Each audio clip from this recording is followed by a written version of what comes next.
Hello friends, welcome to my channel. आज का हमारा टॉपिक है नोर गेट। नोर गेट दो गेट का कॉम्बिनेशन होता है, NOT gate plus OR gate. जो नोर गेट का आउटपुट है वो हमेशा और गेट का इन्वर्ट होता है। नोर गेट के जो आउटपुट होते हैं वो हाई होंगे अगर सारे ही इनपुट वोल्टेज हैं वो लो हों। तो हमारे पास नोर गेट होता है, उसके अंदर दो इनपुट होते हैं।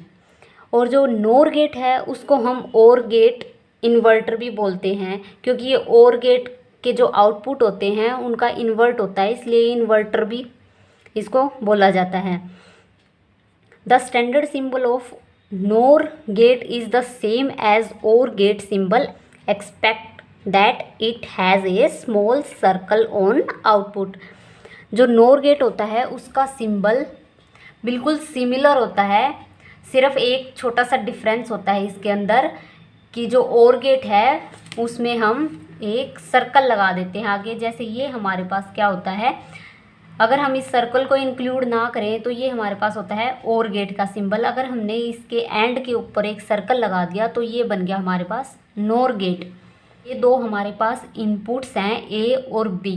जेड हमारे पास होता है आउटपुट। आउटपुट कैसे मिलेगा, और गेट का इन्वर्ट। तो क्या किया है, और गेट का फंक्शन क्या होता है, ए प्लस बी, उसका कॉम्प्लीमेंट या उसका इन्वर्ट कर दो, जो भी हमारे पास आउटपुट आता है। नोर गेट है उसको एक्सटेंड करके सिंबल बनाना हो तो हम इस तरह बना सकते हैं। ये हमारे पास यहाँ तक और गेट, इसके बाद नोट गेट बना दिया, तो ये कंबाइन जो आउटपुट होगा ये नोर गेट बोला जाएगा। अब देखो इसका बुलियन एक्सप्रेशन अगर हमें लिखना हो, ये तो हमारे पास बुलियन एक्सप्रेशन होता है और गेट का। ये होता है हमारे पास अगर हमने कोई भी आउटपुट है उसके ऊपर कॉम्प्लीमेंट लगा दिया तो वो आउटपुट बन जाता है नोट गेट का आउटपुट। हमें नोर गेट बताना है तो इनके दोनों के कॉम्बिनेशन से होगा। ये और गेट का आउटपुट, इसका पूरे के ऊपर कॉम्प्लीमेंट लगा दिया, ये हमारे पास नोर गेट का आउटपुट हो गया। एन तक हमने इनपुट लिए हैं। ट्रुथ टेबल देखो इसकी, अभी हम दो ही इनपुट ले रहे हैं ए और बी।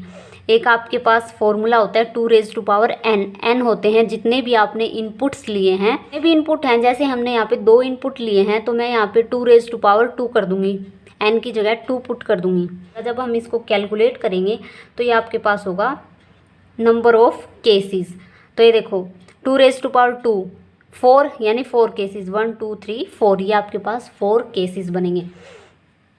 जब दोनों ही इनपुट हैं अगर वो ज़ीरो हों तो देखो ये आपके पास a प्लस बी, इसको याद रखो। दोनों ही इनपुट अगर ज़ीरो हैं तो और गेट में जो रिज़ल्ट आता है वो हमारे पास ज़ीरो ही आता है। 0 + 0 तो ज़ीरो होता है, लेकिन हमें उसका चाहिए कॉम्प्लीमेंट। तो कॉम्प्लीमेंट क्या होगा, 1। तो आउटपुट नोर गेट का आउटपुट 1। a 0 है, b 1 है, तो आउटपुट क्या होगा, a + b, मतलब 1 होना चाहिए आउटपुट, लेकिन उसका कॉम्प्लीमेंट कर देंगे हम तो वो नोर गेट का आउटपुट होगा 0। ऐसे ही 0 1 + 1, जब हम नोर गेट करते हैं तो 1 + 1 कितना होता है, 1। और 1 का अगर हम कॉम्प्लीमेंट कर दें तो वो नोर गेट हो जाएगा। तो 1 का कॉम्प्लीमेंट क्या होता है, 0। तो ये आपके पास नोर गेट की ट्रुथ टेबल है। अब हम इसका देखते हैं electrical circuit of NOR gate by using transistor. तो देखो ये आपके पास दो इनपुट हैं, दो हमने ट्रांजिस्टर लिए हैं, उनका जो बेस है उसके ऊपर इनपुट A और जो सेकंड ट्रांजिस्टर है उसके बेस के ऊपर इनपुट B दे दी हमने। इन दोनों का जो कलेक्टर है उसको हमने ग्राउंड कर दिया।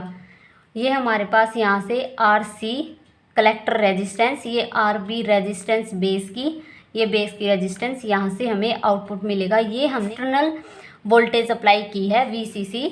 अब देखो इसकी वर्किंग, अगर हमने A को 0 रखा और B को 0 रखा, इसका मतलब क्या है, A के ऊपर 0 और B के ऊपर 0। 0 देने का मतलब है जो ट्रांजिस्टर 1 है और जो ट्रांजिस्टर 2 है वो दोनों ही ऑफ स्टेट में हैं। अगर वो दोनों ही कट ऑफ में हैं तो जो ट्रांजिस्टर हैं वो कंडक्ट नहीं करेंगे। अगर ट्रांजिस्टर कंडक्ट नहीं कर रहे हैं तो हमारे पास जो आउटपुट होगा वो पूरा का पूरा VCC आउटपुट हमें यहाँ पे शो होगा। क्योंकि ये ट्रांजिस्टर तो कंडक्ट ही नहीं कर रहे हैं।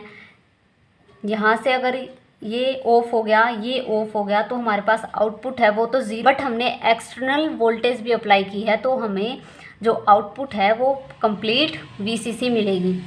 अब देखो ए ट्रांजिस्टर है उसको ऑफ रखा, मतलब ए के ऊपर 0 दिया, बी के ऊपर 1 दिया, तो यहाँ से तो जो ट्रांजिस्टर है वो कट ऑफ हो गया, मतलब यहाँ से हमारे पास कोई भी करंट फ्लो नहीं हो रहा है, कोई भी यहाँ पे कोई भी वोल्टेज नहीं प्रोड्यूस हो रही, कोई भी वोल्टेज नहीं है, यानी वोल्टेज है वो 0 है।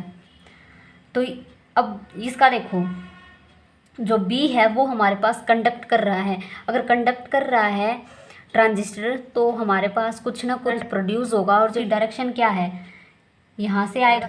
यहाँ पे हमने क्या कर रखा है, ग्राउंड कर रखा है, तो बी है वो कंडक्ट तो कर रहा है, कुछ ना कुछ करंट उसमें प्रोड्यूस हो रहा है, लेकिन बी है उसको हमने डायरेक्टली ग्राउंड से कनेक्ट किया है, तो जो सारा का सारा करंट है वो ग्राउंड हो जाएगा, और यहाँ पे जो वोल्टेज है वो 0 वोल्टेज मिलेगी। अब देखो अगर मैंने ए को 1 दिया, बी को 0, तो देखो ए वर्किंग में है तो मतलब कुछ ना कुछ करंट उसमें प्रोड्यूस हो रहा है, जो करंट की डायरेक्शन है वो इस तरफ है।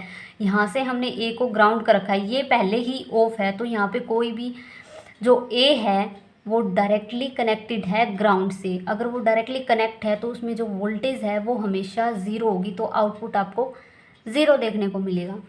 ऐसे ही अगर ये दोनों ही ऑन कंडीशन में हैं, ए भी 1 है और बी भी 1 है, यहाँ से करंट प्रोड्यूस होगा, यहाँ से भी करंट प्रोड्यूस होगा, दोनों का करंट यहाँ पे मीट करेगा, लेकिन यहाँ पे हमने क्या कर रखा है, ग्राउंड कर रखा है इनको, तो सारा का सारा जो करंट है वो ग्राउंड हो जाएगा, और जो वोल्टेज है वो फिर से 0 हो जाएगी, तो हमारे पास जो आउटपुट है वो 0 मिलेगा।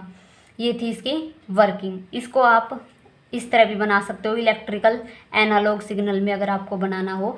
ये ट्रांजिस्टर में था।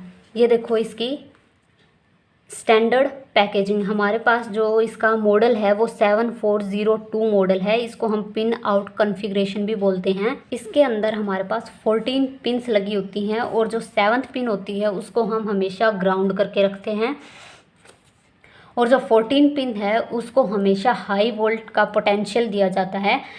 हम एज्यूम कर लेते हैं वो पोटेंशियल हमने 5 वोल्ट का पोटेंशियल दिया है। ये आपके पास नोर गेट का सिंबल है। इसमें सेकंड और जो थर्ड पिन है उसको हम एज ए इनपुट वर्क, जो सेकंड और थर्ड पिन है वो एज ए इनपुट वर्क कर रही है, और जो फर्स्ट है वो आपके पास एज ए आउटपुट होगी। ऐसे ही 5th और 6th इनपुट, और जो 4th है आपके पास वो आउटपुट होगी। अब ऊपर देखो 9 और 8 इनपुट, 10th आउटपुट, 13 आपके पास आउटपुट है, और 12 और 11 इनपुट्स हैं। अब देखो इसका पल्स ऑपरेशन। इस ऑपरेशन में इनपुट ए, इनपुट बी, जब हमने ये पल्स दिए हैं इसको हम लो पल्स बोलते हैं, और ये हाई पल्स। तो जब हमने ए के ऊपर 0 दिया है, बी के ऊपर 1 दिया है, याद रखना आप जो ट्रूथ टेबल है उसके अंदर, जब नोर गेट की जो ट्रूथ टेबल है उसमें जब दोनों ही इनपुट हैं वो ऑफ हैं, मतलब लो हैं, तभी हमारे पास आउटपुट है वो हाई होगा, अदरवाइज लो होगा। इसमें एक